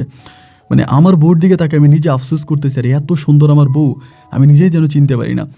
এরকম করে দেখা যায় তখন ইব্রাহিম প্রায় সময় আমার বউর সাথে হিন্দিতে কথা বলে। ইব্রাহিম কিন্তু আবার হিন্দি জানতো, ফুললি হিন্দি জানতো, আমার বউ আবার ফুললি হিন্দি জানে, এবং দুজনের সাথে কথা বলে। এভাবে প্রায় 2-2.5 মাসের মতো দুজনের সম্পর্কটা ছিল। এবং আমি আমার ওয়াইফ সম্বন্ধে আর কতটুকু বলবো বা কী বলবো, নোংরামি আরও অনেক আছে, বাট আমি এটা বলতে চাই না। এই ইব্রাহিমের সাথে সে এগুলো করতো। এবং করতে করতে একদিন আমার মনে আছে শুক্রবারে রাতের বেলায় আমার বউ তখন করলো কি, মানে বুধবারে আমাকে নিয়ে একটা ট্রাভেলে, মানে আপনার ওই যে যেখানে টিকিট কাটে না, টিকিটের একটা অ্যাম্বাসিতে গেছে। তো কেন গেছে এটা আমি জানি না। ও আমারে বলো ওর কফিল নাকি ওরা পাঠাইছে কোন টিকিট কাটার জন্য, মানে কোন কফিলের জন্য না কার জন্য টিকিট কাটতে পাঠাইছে, 2টা পাসপোর্ট সাথে করে নিয়ে গেছে। কথা খুব খেয়াল করে শোনেন, 2টা পাসপোর্ট সাথে করে নিয়ে গিয়ে ও তখন করলো কি টিকিট কাটছে, টিকিট কেটে ও আসছে। কার টিকিট কাটছে ওটা কিন্তু আমি জানি না। না যাওয়ার পরে শুক্রবারে আমি জুমার নামাজ পড়ছি, আমারে বলে জুমার নামাজের পরে তুমি আমার বাসায় এসো, আমরা একসাথে খাবো। জুমার নামাজটা পড়লাম, জুমার নামাজটা পড়ে আমি তখন আমার ওয়াইফের বাসায় গেলাম। ওই তখন রান্নাবান্নাগুলো দুজনে খাইলাম। খাওয়ার পরে ও আমারে বলে আজকে রাতে 10টা বাজে আমার ম্যাডাম যখন ঘুমিয়ে যাবে তখন তুমি আমার বাসার সামনে এসো। আমি বললাম তারপর? বলে আয়শা আমাকে নিয়ে যাবা, নিয়ে গিয়ে তুমি সাদির রুমে আমাকে দিবা, মানে ওই ইব্রাহিমের রুমে আমারে দিবা। আমি তখন বললাম যে কেন, ইব্রাহিম রুমে তুমি কেন যাবা? আজকে তো আমাদের বাসায় কেউ থাকবে না, আমার বস ম্যাডাম সবাই চলে যাবে এবং আমিও তো ওদের সাথে চলে যাব। তাহলে আমি তোমাকে ইব্রাহিমের রুমে কীভাবে পাঠাবো? আমি তো এখানেই থাকবো না। ও আমাকে বলে যে তুমি তোমার কফিলকে বলবা তোমার শরীর খারাপ, তোমার শরীর ভালো না এবং তুমি অসুস্থ, এই বলে তুমি তোমার কফিলের সাথে যাবা না। কফিলের সাথে না গিয়ে তুমি এখানে থেকে যাবা এবং থেকে গেলে তুমি আমাকে রাত্রেবেলা নিয়ে ইব্রাহিমের কাছে দিবে। আমি তো বলি ইব্রাহিমও তো যাবে ওই অনুষ্ঠানে। বলে না, ইব্রাহিম যাবে না। তো আমি জানি সেদিন রাতে আমার কফিল থাকবে, মানে তারা একটু গ্রামের সাইডে যাবে, গ্রামের দিকে যাবে, ওই রাতে থাকবে, কোনো একটা বিয়ের অনুষ্ঠান আছে এবং তারা 1 দিন কি 2 দিন পরে আসবে। তো এরকম ঘটনার মধ্যে আমি তখন ঠিকই আমার বউ আমাকে যেমনি শিখাই দিল, আমি 3টার দিকে আইসা আমার কফিলকে বললাম যে কফিল, আমার শরীর তো ভালো না, আমি গ্রাম সাইডে যেতে পারবো না এবং তুই তাইলে যা, আমি যাব না। আমার কফিল আমারে বলে দেখ না ভালো হয় কিনা শরীরে, মনে হয় শরীর ভালো হয় না। অ্যান্ড এরই মাঝে কফিল আমাকে 5টার দিকে ফোন দিচ্ছে। আমি তখন আমার ঘরে শুয়ে আছি। আমাকে 5টার দিকে ফোন দিয়া বলে, হাসান আমি তাহলে ড্রাইভিং করে চলে যাচ্ছি আমার বউ বাচ্চা নিয়ে। ইব্রাহিমের কিন্তু ওই সময় লাইসেন্স নাই, মানে ও তো স্কুলে পড়ে, ওর লাইসেন্স হয় নাই। তা আমারে বলে তুই নাইলে শরীরটা যদি ভালো হয় সকালবেলা ইব্রাহিমকে নিয়ে চলে আয়, অ্যান্ড তোর জায়গা চিনতে হবে না, ইব্রাহিম চিনে জায়গা, ইব্রাহিম এর আগে অনেকবার গেছে, তুই ইব্রাহিমকে নিয়ে আয়। এইটা আমার কফিল আমারে বললো। আমি তখন বলি আলহামদুলিল্লাহ। মানে আমার বউ যেভাবে প্ল্যানিং করলো, একই প্ল্যানিংয়ে কিন্তু কাজগুলো হচ্ছে। মানে আমার কাছে মনে হয় যে কেউ যেন ইশারায় কাজগুলোকে সাকসেস করে দিচ্ছে। এত ইজিতে, এত সহজে কাজগুলো কিভাবে হয়ে যাচ্ছে ভাই, আমি না বুঝতে পারি না। আমার কফিল তখন তার বাচ্চা কাচ্চা নিয়ে চলে গেল গ্রাম সাইডের দিকে, ইব্রাহিম তখন বাসায়। আমার বউ আমাকে বলার আগেই ইব্রাহিম আমাকে বলতেছে আজকে আমার গার্লফ্রেন্ড আসবে বাসায়, ওই বাসার মধ্যে ফুল টুল এটা ওইটা, মানে এক কথায় বলতে গেলে বাসরঘর তৈরি করার জন্য যেসব জিনিস না, এইসব জিনিসপত্র ওখানে আনে, এইসব জিনিসপত্র। এবং আনার পরে আমাকে নিয়ে ফুল নিয়ে আসে, বিভিন্ন মালা নিয়ে আসে, মানে ও যেন পাগল হয়ে গেছে। আজকে ওর বাসা খালি এবং আমার বউ ওর বাসায় আসবে, ওর গার্লফ্রেন্ড ওর বাসায় আসবে, মানে অনেক বেশি খুশি। আমাকে দিয়ে বললো হাসান এটা নিয়ে আয়, হাসান ওইটা নিয়ে আয়, হাসান এই কোন, হাসান ওই কোন। আমি সারাদিন কাজ টাজ করি। রাত্রি 10:30টার দিকে, 10:30 কি 11টার দিকে আমার বউ একদম সিনেমার নায়িকা সাইজা, আপনার শর্ট প্যান্ট টি শার্ট পরে, আপনার হিল জুতা পরে, মানে এমনভাবে ইন্ডিয়ান নায়িকার মতো সাইজা আমার গাড়িতে উঠছে। ওইটা আমারে বলতেছে সব কিছু রেডি আছে। আমি বললাম তুমি এরকমভাবে এই ছোট্ট ছেলের সামনে যাবা কেন? ও আমাকে বলে প্লিজ আজকে রাতটা তুমি আমাকে দাও এবং আজকে রাতের পরে আমি আর কোনো খারাপ কাজ করব না এবং আজকে এই রাতের পরে আমরা দুজনেই কোটিপতি হয়ে যাব, আমাদের আর টাকা পয়সার কোনো অভাব থাকবে না, আমরা দুজনে অনেক ভালো হয়ে যাব আজকে রাতের পরে। তো আমি বললাম যে আচ্ছা ঠিক আছে। আমি ওর কথা মেনে ওরা আমি ওইখানে নামাই দিছি। কিন্তু ওইখানে নামাই দেওয়ার পরে ও একটা মদের বারে গেছে, একটা বারে গিয়ে ওখান থেকে 2 বোতল মানে ড্রিঙ্কস কিনছে। এবং আমি বললাম তো ইব্রাহিম তো এগুলো কোনোদিনও খায় নাই, ওইগুলো খাবে? ও বলে তুমি টেনশন করো না, ও খাবে। তো এই বলে দেখেন আমি জাস্ট কথাগুলো শোনেন যে একটা মানুষ কতটুকু প্ল্যানিং করতে পারে। আমি ওর ওখানে নামাই দিছি, নামাই দেওয়ার পরে ও আমার বলে তুমি তোমার রুমে চলে যাও। তা আমার অনেক খারাপ লাগতেছিল, আমি তারপর আমার রুমে চলে গেছি এবং কান্না করতেছিলাম। মানে আমার এতটা খারাপ লাগতেছে যেটা আমি আসলে বলে বোঝাতে পারবো না, কারণ ভালোবেসে তো বিয়ে করছো, তো আমার বিবাহিতা বউ, নিজের বউয়ের এই কুকর্মগুলো বা নিজের বউকে অন্যের সাথে দেখতে, মানে একটা পুরুষের জন্য এর চেয়েও কষ্টকর আর কিছু হতে পারে না। এরপরেও সহ্য করে গেলাম। আমি শুয়ে আছি, আমি এখানে মানে ঘুমাচ্ছি। এই অবস্থার মধ্যে হলো কি, আমার বউ, আমার মোবাইল ফোনটাও কিন্তু আছে, আমি ঘুমাইছি, আমার বউ আমারে কোনো ফোন টোন দেয় নাই। আর আমারও কান্নাকাটি করে ঘুমাইছি, তো শরীরটা অনেক খারাপ হয়ে আমার ঘুম চলে আসছে। সকালে আপনার সূর্য ওঠার পরে আমার ঘুম ভাঙছে। ভাঙার পরে মোবাইল ফোনটা হঠাৎ করে হাতে নিয়ে দেখতেছি আমার মোবাইল ফোনে কোনো কল নাই, মানে মোবাইল ফোনে কেউ কল দেয় নাই। আমি দৌড়িয়া রুম থেকে বেরোইছি, আরবির বাড়ির ভিতরে আমার রুমটা। রুম থেকে বেরিয়ে আমি দৌড়িয়া আমার আরবির বাড়ির মানে ইব্রাহিমের দিকে গেলাম, মানে বাসার দিকে গেলাম, আরবির বাড়ির ঘরের দিকে। এবং ঘরের দিকে যাওয়ার তো ঘরের দরজাটা খোলা, মানে দরজা খোলা পাওয়ার পরে আমি একটু অবাক হয়ে গেলাম যে কী ব্যাপার, দরজা খোলা কেন? আমি তখন ভিতরে ঢুকলাম, ঢুকে দেখি যে ড্রয়িং রুমের ভিতরে ইব্রাহিম পড়ে আছে, মোটামুটি একটু মানে মাতাল অবস্থার মধ্যে, মাতাল বলতে অজ্ঞান অবস্থার মধ্যে। আমি তো ভয় পেয়ে গেছি, আমার বউরে আমি আর দেখতেছি না। বউরে না দেখে আমি তখন ইব্রাহিমের ওখান থেকে ডাক দিলাম, দেখলাম যে না, ও মটট খাইছে, ওর চোখে মুখে, মানে ছোট মানুষ তো। এরপরে ওর চোখে মুখে আমি পানি দিলাম, পানি দেওয়ার পরে আমি তখন আমার বোন নাম্বারে কল দিলাম, দেখি যে আমার বোন নাম্বার বন্ধ, বোন নাম্বারে কোনো কল টল ঢুকে না, বোন নাম্বার বন্ধ। এবং নাম্বারটা ওরে আমি আর লাইন পাইলাম না। না পাওয়ার পরে এরই মাঝে ওর সাথে এরকম দৌড়াদৌড়ি করতে করতে আমার কফিল তখন আমাকে গ্রাম থেকে ফোন দিছে। ফোন দিয়ে আমাকে বলতেছে, হাসান একটা কাজ কর, এই ইব্রাহিমকে নিয়ে তুই চলে আয়। আমি বললাম স্যার ইব্রাহিমের অবস্থা তো একটু খারাপ, একটু অসুস্থ, মানে ও আসলেই অনেকটা অসুস্থ হয়ে গেছে। আমার কফিল বলে তাহলে ওরে মেডিকেলে নিয়ে যা। আমি ওরে মেডিকেলে নিয়ে গেলাম এবং মেডিকেলে নিয়ে যাওয়ার পরে মেডিকেলে যে ডক্টর ছিল সে বলে আমার ইব্রাহিমের বাপের নাম্বার দেওয়ার জন্য।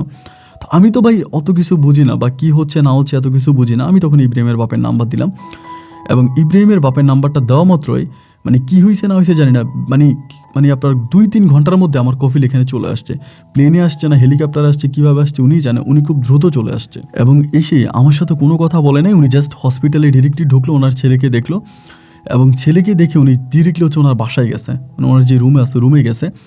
এবং রুমে যাওয়ার পরে উনি কী কী করছে আরও 2-3 ঘন্টা ধরে এটা আমি জানি না। উনি আমাকে ফোন দিল যে হাসান তুমি কই? আমি তখন বললাম যে স্যার আমি তো এখনও হসপিটালে। আমাকে বললো তুমি বাসায় আসো এবং বাসায় আসতে বলছে। আমি বাসায় আসছি, আসার পরে তিনি আমাকে বললো পুলিশ স্টেশন চলো। তা কেন পুলিশ স্টেশন যাবো, কী কারণে যাবো ওইটা তো আর আমি জানি না। এবং তার কথা মতো আমি তখন পুলিশ স্টেশনে রওনা দিলাম এবং রওনা দেওয়ার পরে পুলিশ স্টেশন গিয়ে তিনি আমাকে পুলিশের হাতে তুলে দিল। এবং ওই সময় পর্যন্ত কিন্তু আমার বউয়ের নাম্বারটা বন্ধ। পুলিশের হাতে তুলে দিল, পুলিশ আমাকে হ্যান্ডকাপ পরায় ভিতরে নিয়ে গেল। অ্যান্ড আমি হ্যান্ডকাপ মানে পরার পরে থানায় যাওয়ার পরে জেলে যাওয়ার পর আমি যেটা জানতে পারি আমার বউ ওই ছেলেকে ড্রিঙ্কস করায় এবং ড্রিঙ্কস করিয়ে ওই ঘরে যত গয়নাগাটি ছিল সমস্ত গয়নাগাটি নিয়ে টাকা পয়সা নিয়ে রাতের মধ্যে আমার বউ ফ্লাইট করে আমার বউ চলে যায় বাংলাদেশে। তার মানে আমার বউ ওই যেদিন আমার সাথে গিয়েছিল ট্রাভেল এজেন্সিতে, ওই দিনে আমার বউ তখন টিকিট কেটে আসে এবং ও নিজের টিকিট কাটে। এটা কিন্তু আমাকে বলে নাই এবং টিকিট কেটেও তখন বাংলাদেশে চলে যায়। আমি তখন জেলে পড়ে যাই এবং আমার জেলের দিনগুলো যে কতটা কষ্টে থাকে, আমি 1 বছর 2 বছর নেই, দীর্ঘ 4টা বছর এই করোনার মধ্যে পর্যন্ত আমি এই জেলখানায় থাকি। প্রায় 4.5 বছর মতো আমাকে ওখানে আটকায় রাখে এবং আমাকে বিভিন্ন ধরনের মামলা দায়ের করা হয়। আমাকে জেলে রেখে বারবার প্রেশার দেওয়া হয় আমার বউকে যেন আমি এখানে নিয়ে আসি বা আমার বউয়ের অ্যাড্রেস যাতে আমি দিই, আমার বউকে আমি নিয়ে আসি। তো আমি তো আসলে ওভাবে কোনো কিছুই জানি না, আমি কি ঠিকানা দিব, আমাকে রিমান্ড পর্যন্ত করে এবং জেলে দেয় এবং এত পরিমাণের কষ্ট আমাকে দেয় ভাই, আমি দুনিয়াতে থেকে না জাহান্নামটাকে মনে হয় দেখতে পাইছি।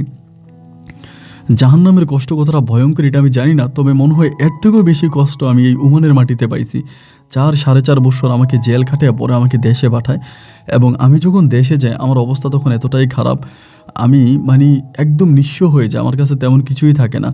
আমি বাড়িতে গিয়ে কান্নাকাটি করি, মানে মানে এতটাই খারাপ অবস্থার মধ্যে পড়ে যাই, এতটাই দুরবস্থার মধ্যে পড়ে যাই, কান্নাকাটি করি, কোনো কিছু ভালো লাগে না, অনেক অস্থিরতা নিজের মাঝে কাজ করে। এরকম করতে করতে তখন আমি রংপুরে আমাদের গ্রামে থাকি, এমন করতে করতে আমাদের এলাকার এক ছেলে ছিল, জাম ছিল হৃদয়। ও দেখতে অনেকটা আর্মির মতো, লম্বা চূড়া, অনেক স্বাস্থ্যবান, অনেক ভালো। তো এখন ও কী করে, ও মূলত ঢাকাতে একটা প্রতারণা করে। প্রতারণা মানে বলি কি, ও মাঝে মাঝে ডিবি সাজে, মাঝে মাঝে র্যাব সাজে, মাঝে মাঝে প্রশাসনের বড় কর্মকর্তা সাজে, মাঝে মাঝে বড় লোকের মেয়েদেরকে টার্গেট করে। এই ধরনের প্রতারণা ঢাকা শহরে করে এবং এগুলো করে করে ও অনেক টাকা উপার্জন করে, মানে অনেক টাকা পয়সা ও কামায়, ও বাড়ির মধ্যে অনেক টাকা পয়সা দেয়।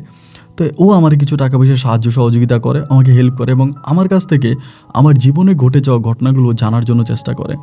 এবং আমি তখন আমার জীবনে ঘটে যাওয়া যে এই যতক্ষণ আপনাকে বললাম এতক্ষণ আমি সবগুলো কথা হৃদয়কে বললাম এবং হৃদয় আমার সবগুলো কথা শোনার পরে আমার বউয়ের অ্যাড্রেস নিল। 2 দিন পর ও আমাকে জানাইলো আমার বউ নাকি ওমান থেকে আসার পরে বিয়ে করছে।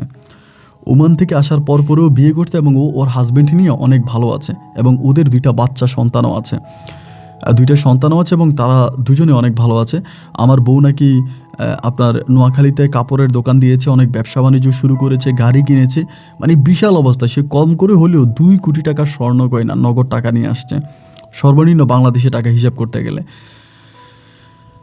যাই হোক, এরপর আমি পড়ে আছি, তখন হৃদয় আমার একদিন বললো যে ভাই আপনি কি চান আমি এই মহিলার উপরে প্রতিশোধ নিই? এই মহিলা তো আপনার অনেক ক্ষতি করছে, মহিলার সাথে আমার মেসেজে একটু কথা হয়েছে, তো আমার কাছে মনে হয় যে আমি কম সময়ে এই মহিলাকে পটাইতে পারবো। আমি তখন হৃদয়ে বললাম যে হ্যাঁ ভাই, এই মহিলাকে পটানো তোমার পক্ষে অনেক সহজ হবে, কারণ সে ছেলে পাইলে পাগল হয়ে যায়, যে কোনো ছেলে দেখলে তার মাথা ঠিক থাকে না এবং যে কোনো ছেলের সাথে ও সম্পর্ক তৈরি করার জন্য প্রস্তুত থাকে। হৃদয় আমার বলে তাইলে ভাই আপনি আমার অনুমতি দিলেন? আমি বললাম যে দেখো না কোনো কিছু করতে পারো কি না, আমার জীবন থেকে তো 4-5টা বছরও নষ্ট করে দিল, আমি জেল খাইটা অনেক কষ্ট করে দেশে আসছি।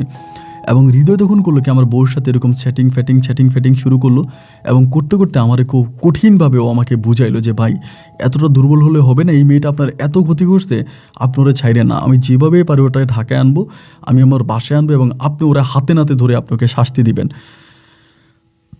ওই দিন আমি অনেকটা শক্ত হয়ে দাঁড়াইলাম যে আমার জীবনের এত বড় ক্ষতি করছে, আমার জীবনের 12টা বাজাইছে, ওরে আমি আর ছাড়বো না, আমি ওর উপরে সত্যি এক প্রতিশোধ নিব।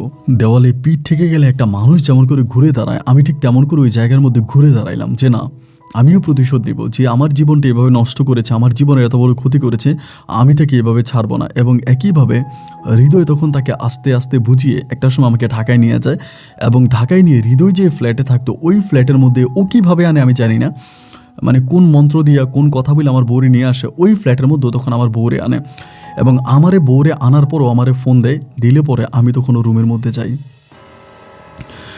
রুমের মধ্যে যাওয়ার পর আমি সেই বেঈমানটাকে দেখতে পাই। ও আমাকে দেখার পরে লাফ দিয়ে ওঠে, আমাকে বলে তুই এখানে, মানে এরপরে আমি মানে নিজের রাগটারে ভাই আসলে কন্ট্রোল করতে পারি না। 5টা বৎসর ধরেন আপনার উমানের মাটিতে আমি জেল খেটেছি, আমি এত নির্যাতিত হয়েছি। ও কিন্তু চাইলে আমাকে সাথে করে নিয়ে আসতে পারতো, ও চাইলেই কিন্তু আমাকে ওমান থেকে ওর সাথে নিয়ে আসতে পারতো, যেহেতু টাকা পয়সা নিয়ে আসছে চাইলে আমাকে আনতে পারতো, কিন্তু আমাকে আনে নাই। আমাকে না আনার বড় কারণ হচ্ছে আমি ওর জীবনে থাকা অবস্থায় নোয়াখালীর একটা ছেলের সাথে, মানে এখন যাকে বিয়ে করছি ওই ছেলের সাথেও গভীর প্রেমে মগ্ন হয়ে গেছে।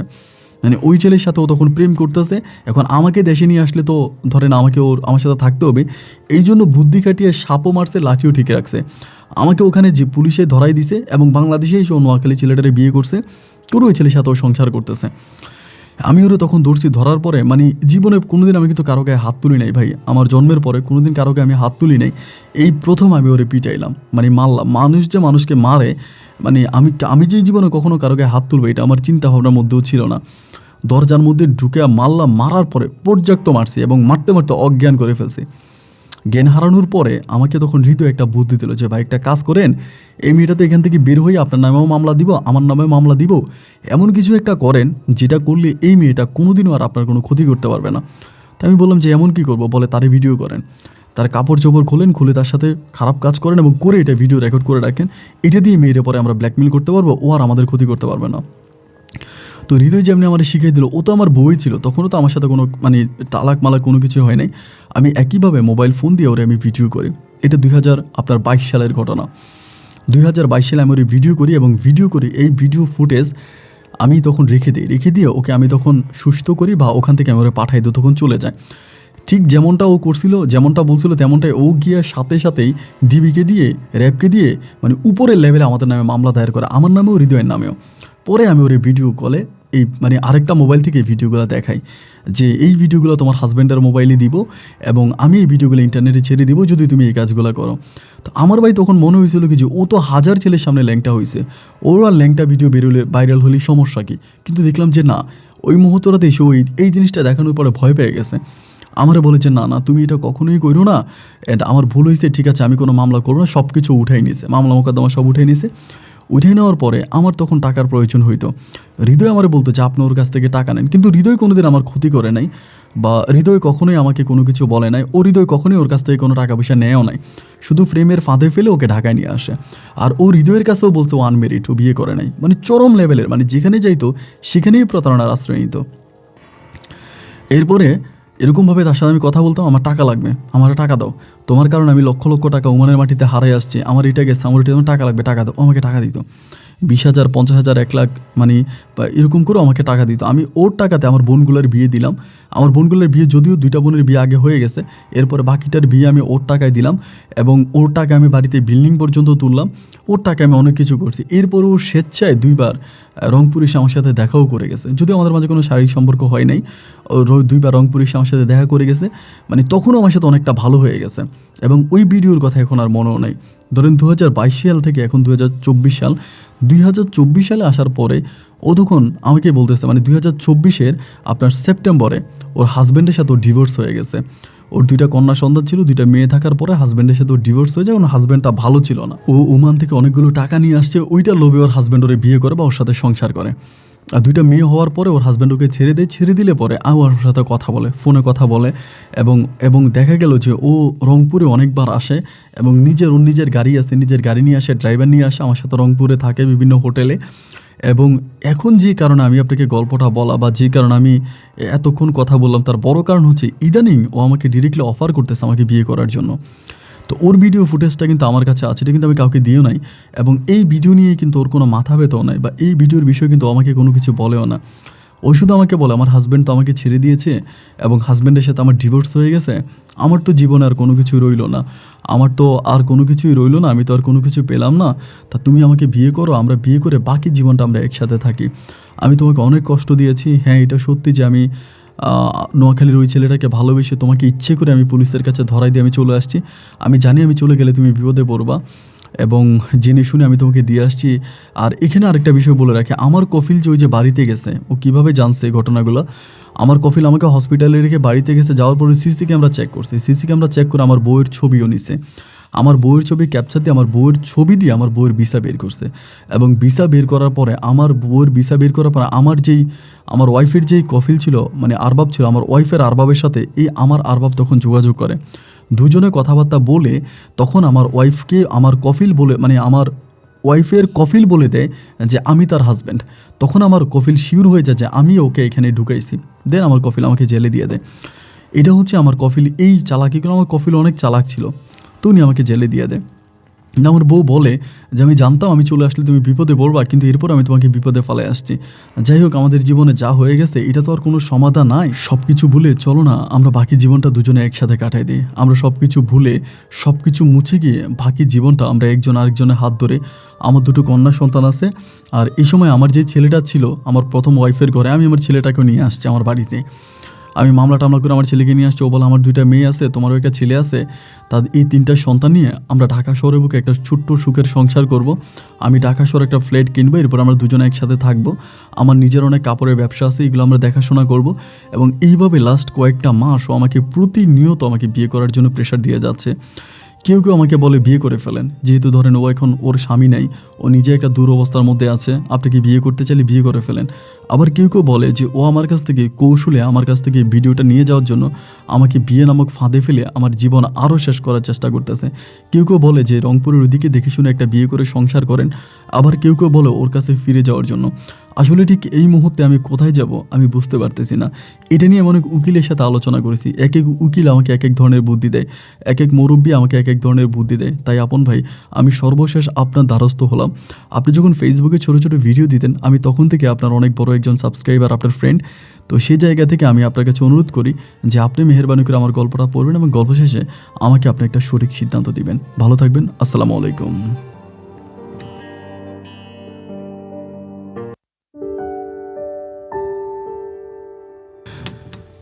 বন্ধুরা, সবাইকে অনেক বেশি ধন্যবাদ এতক্ষণ পর্যন্ত রংপুরের ভাই হাসানের জীবনের এই বাস্তব গল্পটা আমার মুখে শোনার জন্য। বন্ধুগণ,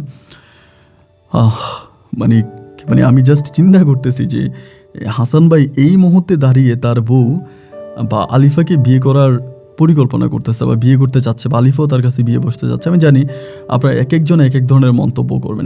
একদল মানুষ বলবেন যে না, আলিফাকে বিয়ে করা ঠিক হবে, আলিফা হয়তো আর আগের মতো নাই, আলিফা আলিফা অনেক ভালো হয়ে গেছে। আবার কেউ কেউ বলবেন যে না ভাই, কুকুরের লেজ কখনো সোজা হয় না। তবে আমার কাছে এই আলিফার যে পুরনো গল্পটা শুনলাম, মানে পুরনো স্টোরি শুনে, মানে আমি আমার এই ছোট্ট বিবেক বা ছোট্ট বুদ্ধি দ্বারা আমার কাছে যেটা মনে হয় যে আলিফা ওর কাছ থেকে জাস্ট শুধুমাত্র এই ভিডিও ফুটেজটা নিয়ে যাওয়ার জন্য ট্রাই করতেছে।